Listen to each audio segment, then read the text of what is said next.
Radio city presents एक क्रांतिकारी ऐसा भी।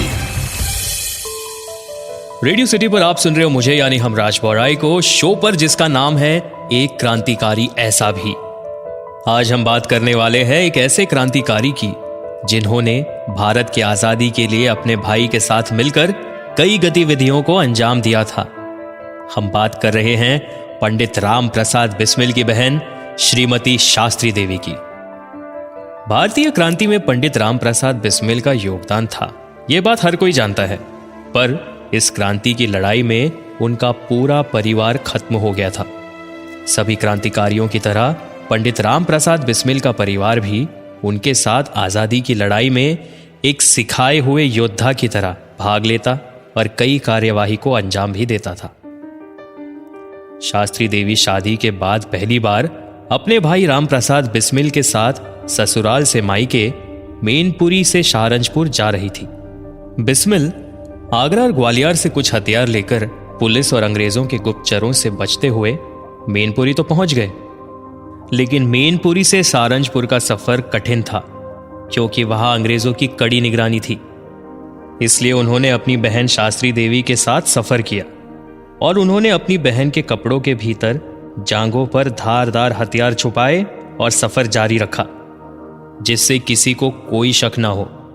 शास्त्री देवी ने शॉल और मोटे कपड़े पहन रखे थे, पर हथियार बंधे होने की वजह से न तो वो ठीक से चल पाती और ना ही ठीक से बैठ सकती थी।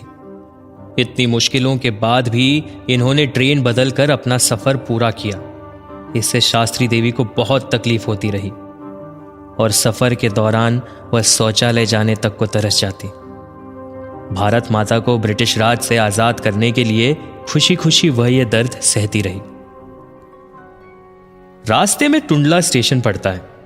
वहां के मास्टर बिस्मिल के रिश्तेदार थे और उन्हें दोनों के आने की खबर मिल चुकी थी। शास्त्री देवी और राम प्रसाद बिस्मिल ने उस स्टेशन पर उन रिलेटिव से छुपने की बहुत कोशिश की, लेकिन वो उन्हें ढूंढकर जबरदस्ती अपने घर ले गए। कोई शक की गुंजाइश ना हो इसलिए वो दोनों उनके घर चले गए, लेकिन शास्त्री देवी ने उस दौरान उन्हीं कपड़ों में खड़े रहकर खाना बनाया, खिलाया। वो दर्द से कर्रा रही थी, पर अपने चेहरे पर मुस्कान बनाए रखी। तुरंत ही दूसरी ट्रेन पकड़कर वह कानपुर के लिए निकल पड़े और हथियारों को क्रांतिकारियों तक पहुंचा दिया। ऐसे ही एक वारदात में शास्त्री देवी अपने ब्लाउज में हथियार छुपाकर पुलिस की नजरों से बचते हुए गोरखपुर में क्रांतिकारियों को हथियार पहुंचाने जा रही थी। ठीक उसी वक्त एक पुलिस वाला उनका पीछा करने लगा और उनकी तलाशी लेने पर अड़ गया, लेकिन शास्त्री देवी एक काबिल क्रांतिकारी थी। उन्होंने हल्ला मचाया और लोगों की भीड़ जम गई। उस भीड़ में पुलिस वाला उलझ गया और मौका देखते ही शास्त्री देवी ने वहां से भागने की कोशिश की। इसी बीच उस पुलिस वाले ने शास्त्री देवी के पीठ पर जोर से लात मार दी। शास्त्री देवी एक पेड़ से जा टकराई और उनके कपड़े में छुपे धारदार चाकू उनकी छाती में घुस गए। उनका खून बहने लगा, फिर भी वो वहां से भागने में कामयाब रही और क्रांतिकारियों तक हथियार पहुंचाने में समर्थ रही। शास्त्री देवी के साहस का कोई जवाब नहीं था। शास्त्री देवी के अंग्रेजों के खिलाफ की गई गतिविधियों की वजह से अंग्रेजों ने उनके ससुराल वालों को प्रताड़ित करना शुरू कर दिया था। इस वजह से शास्त्री देवी के ससुराल वाले भी शास्त्री देवी के साथ दुर्व्यवहार करते, यहां तक कि रिश्ता तोड़ने तक की बात भी कर देते। पंडित राम प्रसाद बिस्मिल के फांसी के बाद शास्त्री देवी को कई मुसीबतों का सामना करना पड़ा। अंग्रेज तो आए दिन जुल्म ढा ही रहे थे, पर राष्ट्रीय नेता भी इस परिवार के साथ दुश्मन सा बर्ताव कर रहे थे। कुछ नेताओं ने इन क्रांतिकारियों को सिरफिरा कहा, तो किसी ने भटके हुए हिंसक नौजवान स्वतंत्रता के दुश्मन कहा। अंग्रेज सरकार ने बिस्मिल के पूरे परिवार को खत्म करने का आदेश दे दिया।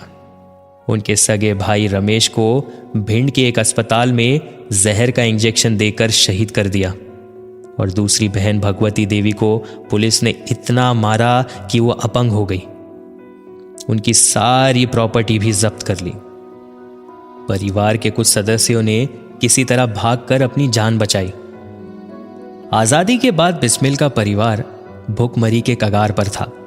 उन दिनों के कुछ नामचीन अखबार में लोग अपील किया करते कि बिस्मिल की बहन भूखी है, उनकी मदद करो। और देश के आम आदमी, मजदूर, किसान 4 आने 8 आने का मनी ऑर्डर किया करते। श्री तिवारी और श्री आर्य ग्वालियर राष्ट्रवादी धारणा के थे। ये मील गेट पर खड़े होकर झोली फैलाते और चंदा इकट्ठा करते और फिर ये शास्त्री देवी को मनी ऑर्डर किया करते।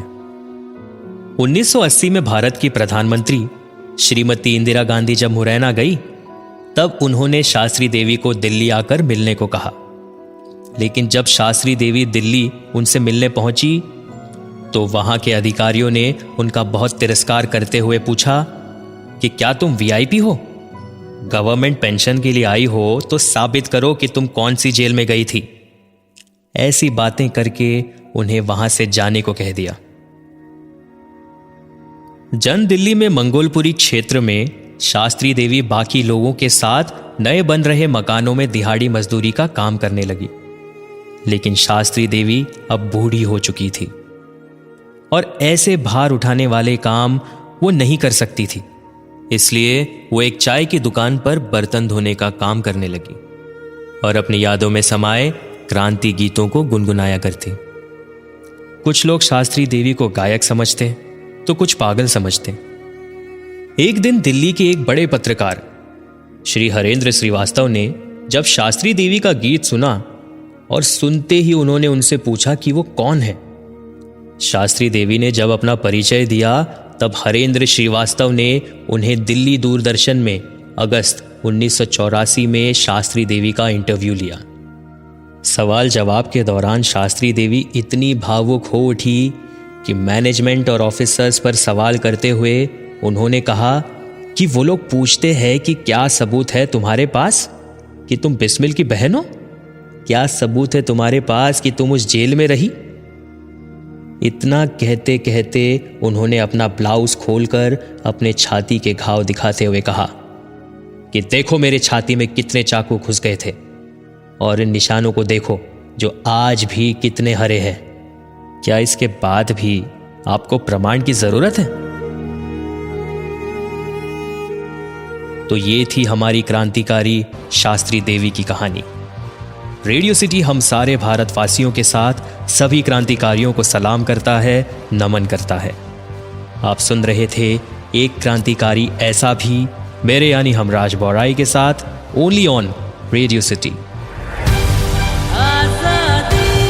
रेडियो सिटी प्रेजेंट्स एक क्रांतिकारी ऐसा भी।